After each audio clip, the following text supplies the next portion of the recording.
మనం ఒకరితో కంపేర్ చేసుకునేప్పుడు 2 రకాలు ఉంటుంది. వాళ్ళకంటే ఎదుగుదల అంటే వాళ్ళకంటే బాగా కష్టపడడం, వాళ్ళకంటే బాగా తెలివితేటలు ప్రదర్శించడం, వాళ్ళకంటే బాగా సంపాదించడం అన్నటువంటిది.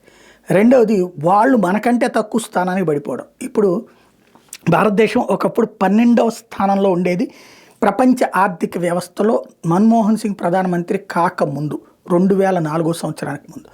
2004 నుంచి 2014 మధ్యలో మనం ఒక అడుగుని ముందుకు తీసుకురాగలిగాడు ఆయన.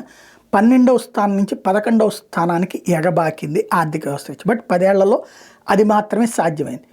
నరేంద్ర మోడీ ప్రధానమంత్రి అయిన తర్వాత మనం 5వ స్థానానికి వచ్చాం. వాస్తవంగా 6వ స్థానంలో ఉండేటటువంటి వాళ్ళు బ్రిటన్ దెబ్బతినటం వల్ల బ్రిటన్ కంటే మన ఆర్థిక వ్యవస్థ ఎదుగుదల వల్ల, అంటే మన ఆర్థిక వ్యవస్థ స్థిరంగా ఉంది, బ్రిటన్ పడిపోయింది. దాంతో మనం బ్రిటన్ని దాటి వచ్చాం, 5వ స్థానంలో ఉన్నాం. ఇప్పుడు ఇది 4వ స్థానంలోకి వెళ్ళబోతున్నాం ఈ ఆర్థిక సంవత్సరం ముగిసే నాటికి. వాస్తవంగా టోటల్గా చూస్తే మనం అభివృద్ధి అనుకున్నటువంటిది 8%, ఇప్పుడు 6.5% జరుగుతుంది అన్నటువంటిది ఇంతకుముందే చెప్పుకున్నాం. అయినా 4th లార్జెస్ట్ ఎకానమీగా మనం మారిపోబోతున్నాం.